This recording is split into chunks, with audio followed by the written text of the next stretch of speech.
here. Just do it. I'm going to Uluwatu. I am not doing anything there. Just going there to relax before I go back to real life.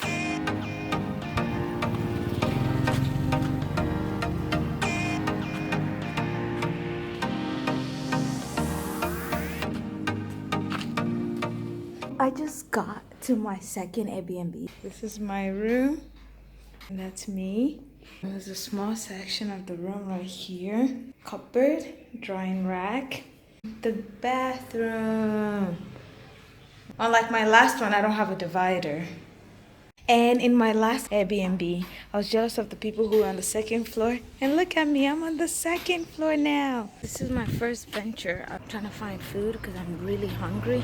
I just finished my lunch and I'm heading towards the beach. It's so deserted over here. I don't know why they keep honking like I'm not gonna move. We'll see if I can actually find it. Beach. I found this. Oh. Wow. It's so blue. Oh my god. Do you see that? Oh. Isn't that pretty? I decided to go and find that beach again. Maybe there won't be a lot of people there today. I have to turn off my camera because walking through this road, they're so winding. Gotta be safe. I wanted to show you the scariest part of my walk to the beach. It's really deserted, and there are these dogs that hang out right at that corner. To avoid them, I walked to the side of the road, but the car was coming from that corner and cars can't easily see me. I thought I was gonna get killed. Okay, I don't hear any dogs right now, so I'm hoping they're not out yet. I'm hungry, so we're gonna go to this restaurant right here called Warung Lima. Right here. I stopped to eat breakfast. Now I'm a happy bee, and now we're heading forward to the beach.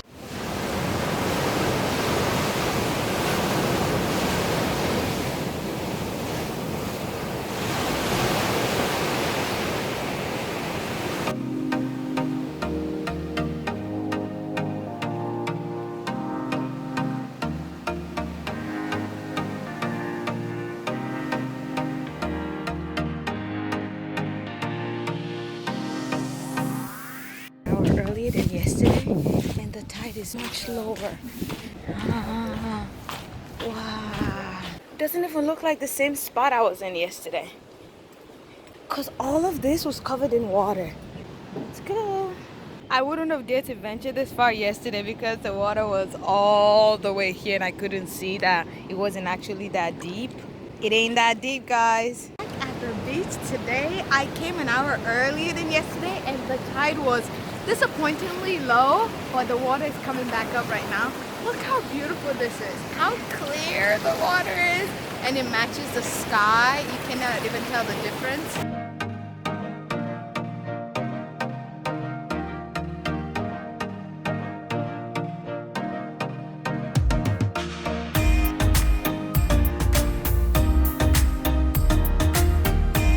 This right here is my happy place in Bali. I've been here for like almost 2 hours, if not more. You should come here.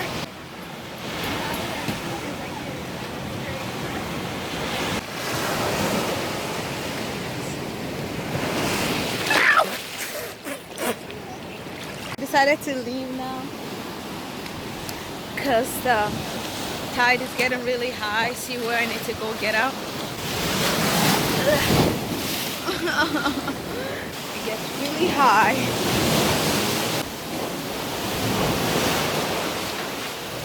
Yesterday it got really crazy around noontime, so I had to leave the little corner I was staying at so I didn't get blocked in. Today I had to leave around 10:35 from that area. I was really sad, but I'm really happy that I came earlier because I enjoyed the water. I'm so happy. I haven't decided yet if I want to come back tomorrow morning because then my clothes will be wet. It won't get dry before I have to leave. I don't want it smelling in my bag. We'll see. I haven't decided yet, but kind of like at the point where I'm good. I need to go home now. I want to sleep in my bed. This was really good. I have no regrets about this trip. Thumbs up. Solo traveling, amazing. I had the freedom to do whatever I wanted to do. I didn't have to work around anybody else's schedule. I'm going to get breakfast / brunch now. And I already planned what I'm getting in my head. I'm getting the pancake, getting toast, and like maybe a juice or smoothie because I'm going all out. So I'm not gonna get lunch later. My happy meter right now on a scale of 1 to 10. 12. It's been really great here. I'm not doing much in Uluwatu like I planned. I was supposed to go to the temple nearby. I slept past the dance performance I wanted to go watch. Now I'm going to rinse my feet, take a nap. Hopefully I wake up before the performance today and then shower and go to the performance. That's the plan for today. It's a traditional dance ritual called Kecak. And then I leave tomorrow to Korea. I miss my bed. I'm only here for the dance, but now I had to pay to get into the temple. So salty right now that I paid for the temple. I don't have time to explore the temple, and I've seen enough temples to last me a lifetime, really. So let's go see this dance.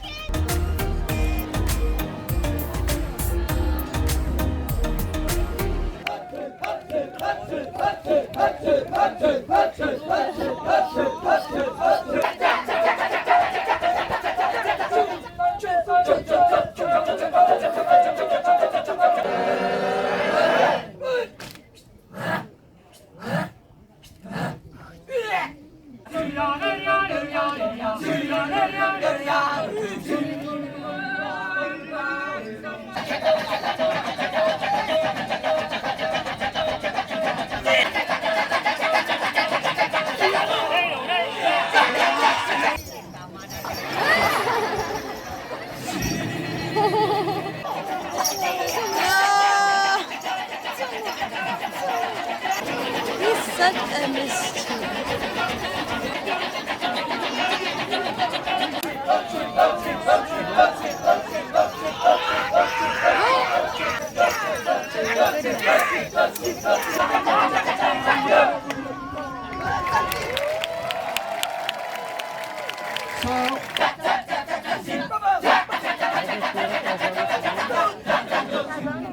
Just got back from the Kecak dance, so I just wanted to record this video because I've been so thankful and so grateful for the kindness of strangers I've encountered on this trip. First one was when I was in Ubud, and then today I went to the dance. I took a Gojek, which is like Grab, which is like Uber, from the restaurant where I had lunch to the temple where the dance was taking place, and it cost me 12,000, which was like maybe 90 cents. I didn't want to go to the regular temple. I just wanted to go to see the dance. But in order to go inside the temple, you needed to pay 30,000 rupiah when you got through that entrance, and then you had to pay 100,000 for the dance itself. On a scale of 1 to 10, I'll rate the dance as 8.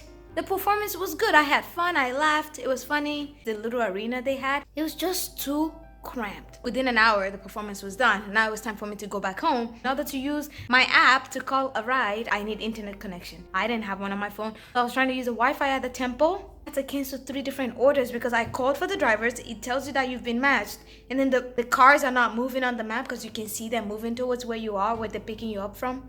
I was starting to get nervous because it was dark. There are so many monkeys in this temple. Uluwatu temple, if you ever go, be careful about your belongings. I saw a monkey snatch glasses. He came on the guy's shoulder and took off his glasses. And so what they try to do is they feed the monkeys food so the monkeys can let go of the items. No, this monkey was not dropping the glasses. And there was another girl who the monkey took a slipper, like one of the, I don't know how you got that off her feet. You have to hold on to your belongings. So nighttime, it's getting deserted, dark, and so many monkeys came out. So I was getting really scared and I couldn't find a ride. I went up to the ticket counter to see if they can help me call a regular taxi. They point me in the direction where you can book a car. So you listen, right? I took a 12,000 rupiah car ride to the temple because where I'm staying is like 4 minutes. I could easily walk it. It's just that the road is so winding and so dark, and at this time of the day, you can't walk through that. So I went to the car. I showed him where I needed to go. He told me 110,000 rupiah. 4 minutes ride. 4 minutes. I'm not exaggerating. I told him no. And he said, okay. So he just walked away. I have the money, but there is no need to pay that much. And I'm not even usually comfortable bargaining. This was just too unnecessary. I look to my left and I see this girl with this like crazy colors in her hair. And I'd seen her earlier today. She was at the restaurant where I went to eat. And I didn't know we were going to the same place. I saw her at the temple while I was watching the performance. I was like, oh, I've seen her before. So I walked up to her and I said, excuse me, how are you getting away from the temple? She goes, oh, I have a motorbike. See, that's the problem, right? The Bali, predominantly Uluwatu, you need a form of transportation to get around. Unlike Malaysia or like Singapore, where you can just get public transportation. Here, you need a motorbike or these drivers will rip you off. I'm not going to ride a motorbike. I'm so anxiety prone that that's a bad idea. So no, I refrained from touching one. So she said, I can give you a ride. She offered me a ride, but then she looked at me, she said, oh, I'm sorry, I don't have a helmet. Girl, you don't need a helmet. It's like 4 minutes down the road.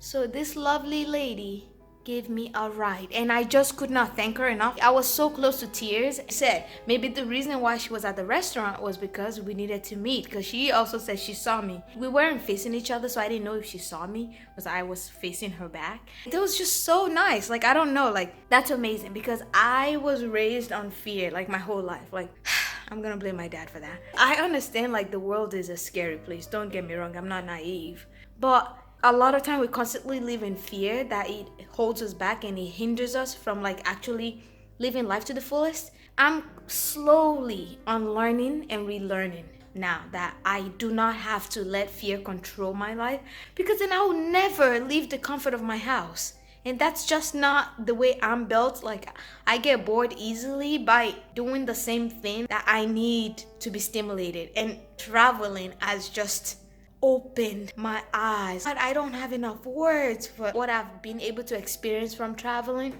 You should not let fear stop you from living life. Yes, there are good people in the world, but so also there are bad people. When you are traveling, you have to become very vigilant, like very cautious of your surrounding, especially when you're a solo traveler. You're alone, you don't have a second eye to be watching your back. And if you are religious, remain prayerful. Just pray. That's all you can do, because at the end of the day, you don't have any control like over what happens in life. Because even if you stay home, you never leave the comfort of your house. There are burglaries that happen at home. There are people who get killed in their houses. So why not just go outside and see the beauty that we have in this world? Because there's so much beauty in the world, in nature, in people, that pictures alone can't even capture, that you have to be there yourself to experience. So to wrap this up, if traveling is something you've always wanted to do, stop talking about it. Just do it. Of course, you have to be smart about it. You can't just say you want to travel without making concrete plans. You have to save money. You have to research about places you want to go to. And, read reviews about people who've been there. And if you're alone, make sure you read a lot of blogs about people who traveled alone, things they did to prepare for themselves, especially if it's your first time traveling. I'm thankful for this, and I'm just thankful for good people in the world, and I'm thankful that God watched over me and no evil befell me. Say ho, ho. Say ah, ah. Say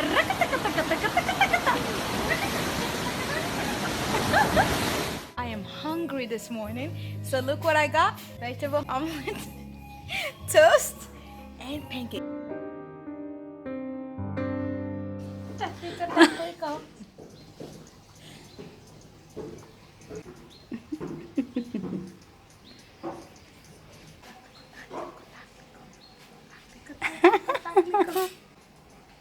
No, двигайся. Так. She said, hola, ¿cómo está? She said, konnichiwa. She said, pardon my friend. I said, don't do my love. And she said, stop what I said. And I said, not good. No matter where I go, you know I love that mom. I never disown her.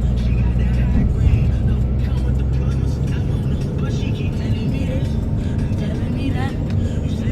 I'm finally leaving from Bali after like 40 minutes delay. They didn't even announce to tell you that it's been delayed. Just suddenly told us that we've been moved to a different gate without letting everybody actually know. Everyone just started running after each other. Have an hour and 15 minutes layover in Kuala Lumpur before Korea, but I'm not going to record when I'm there. I'm gonna be sleepy. So Bali, it's been real. Thank you. Bye. See you next time. I'll be back for sure. Bye guys.